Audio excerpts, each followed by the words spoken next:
السلام علیکم ورحمۃ اللہ وبرکاتہ۔ ناظرین کرام، آج کی ویڈیو کا ٹاپک قضا نماز کے متعلق ہے کہ قضا نماز کون سے وقت میں پڑھی جا سکتی ہے اور کون سے وقت میں نہیں پڑھی جا سکتی، اور اسی طرح قضا نماز کا طریقہ اور اس کی نیت کیا ہے۔ ناظرین کرام، 3 وقتوں کے علاوہ باقی آپ جس وقت بھی چاہیں قضا نماز پڑھ سکتے ہیں۔ ان 3 وقتوں کی تفصیل یہ ہے، سب سے پہلا وقت یہ ہے کہ سورج کے طلوع ہوتے وقت، یعنی جس وقت سورج نکل رہا ہوتا ہے، طلوع ہو رہا ہوتا ہے، تو سورج کے طلوع ہونے سے لے کر جب تک کہ وہ ایک نیزے کی بقدر بلند نہ ہو جائے، اس وقت میں آپ نماز نہیں پڑھ سکتے۔ قضا نماز پڑھنا اس وقت منع ہے، تقریباً یہ 10 منٹ کا وقت بنتا ہے۔ اور دوسرے نمبر پر ہے نصف النہار کے وقت، استواء شمس، یعنی جب سورج بالکل سر کے سامنے آ جائے، اس وقت بھی احتیاطاً 5 منٹ اس سے پہلے اور 5 منٹ اس کے بعد، زوال کے بعد، یہ بھی تقریباً 10 منٹ کا وقت بنتا ہے۔ تو ان 10 منٹوں کے اندر بھی قضا نماز پڑھنا منع ہے، کسی طرح کی بھی کوئی نماز نہیں پڑھ سکتے ان وقتوں میں۔ اور تیسرے نمبر پر ہے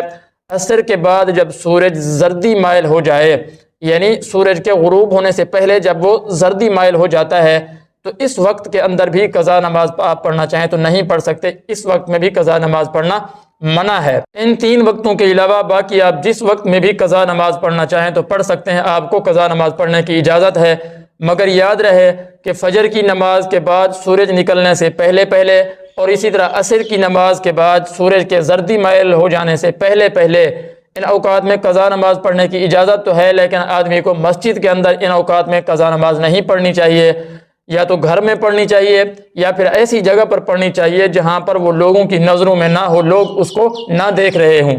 اس لیے کہ ان اوقات کے اندر نفل پڑھنا منع ہے۔ جب وہ ان اوقات کے اندر قضا نماز پڑھ رہا ہوگا تو جو بھی دیکھیں گے، جو لوگ بھی اس کو دیکھیں گے، تو وہ یہی سمجھیں گے کہ یہ قضا نماز پڑھ رہا ہے، حالانکہ اللہ رب العزت نے اس کی قضا نماز کے اوپر پردہ ڈالا ہوا تھا۔ تو اب وہ لوگوں کے سامنے وہ قضا نماز پڑھ کر اور لوگوں کے سامنے اس کا اظہار کر کر اللہ رب العزت کے ڈالے ہوئے پردے کو چاک کر رہا ہے، تو آدمی کو ایسا نہیں کرنا چاہیے۔ اس لیے ان 2 وقتوں میں، فجر کی نماز کے بعد سورج نکلنے سے پہلے اور عصر کی نماز کے بعد سورج زردی مائل ہو جانے سے پہلے، اگر کوئی قضا نماز پڑھتا ہے تو اسے گھر میں پڑھنا چاہیے یا لوگوں کی نظروں سے اوجھل ہو کر اسے پڑھنی چاہیے۔ اب بات کر لیتے ہیں قضا نماز کی نیت اور اس کا طریقہ کیا ہے، یعنی نیت کس طرح سے کرنی ہے اور پڑھنے کا طریقہ کیا ہے۔ ناظرین کرام، نیت بہت ہی آسان ہے۔ آپ نے جو بھی قضا کرنی ہو، دل کے اندر یہ نیت کرنی ہے کہ میں فلاں دن کی فلاں وقت کی قضا نماز پڑھ رہا ہوں، یعنی وہ دن اور نماز کا جو وقت ہے، جس وقت کی آپ قضا کر رہے ہیں اس وقت کی تعین ضروری ہے،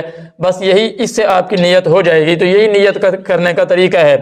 لیکن یہ بات یاد رہے کہ اگر کسی آدمی کے اوپر اتنی نمازیں قضا ہو چکی ہوں، یعنی ان کی تعداد زیادہ ہو، اب اس کو یاد نہیں ہے کہ پتہ نہیں میری کون کون سی نمازیں قضا ہوئی ہیں، تو اس کی نیت کا طریقہ یہ ہے، وہ آدمی یہ نیت کر لے کہ جو میری فجر کی نماز قضا ہوئی ہیں، جتنی نمازیں میری فجر کی قضا ہو چکی ہیں ان میں سے میں پہلی قضا پڑھ رہا ہوں۔ اسی طرح اگر ظہر کی نماز کی قضا کر رہا ہے تو وہ یہ نیت کرے کہ میری جتنی ظہر کی نمازیں قضا ہو گئی ہیں، میں ان میں سے پہلی ظہر کی نماز کی قضا کر رہا ہوں۔ تو یہ نیت کا طریقہ ہے۔ باقی رہا نماز پڑھنے کا طریقہ، تو ناظرین کرام، قضا نماز کے اندر سنتیں وغیرہ نہیں پڑھی جاتی، صرف اور صرف فرضوں کی قضا کی جاتی ہے۔ مثلا اگر آپ نے ظہر کی قضا کرنی ہے، عصر کی ہے، مغرب کی ہے، تو صرف اور صرف آپ فرضوں کی قضا کریں گے، سنتیں وغیرہ اس کے اندر نہیں آتی۔ ہاں، اگر عشاء کی نماز آپ کی قضا ہو چکی ہے تو عشاء کے اندر کیونکہ وتر واجب ہوتے ہیں، تو اس لیے فرضوں کے ساتھ ساتھ وتروں کی قضا بھی آپ کو کرنی پڑے گی، تو وتروں کی قضا کرنا بھی لازم ہوگا۔ اللہ رب العزت سے دعا ہے کہ اللہ تعالیٰ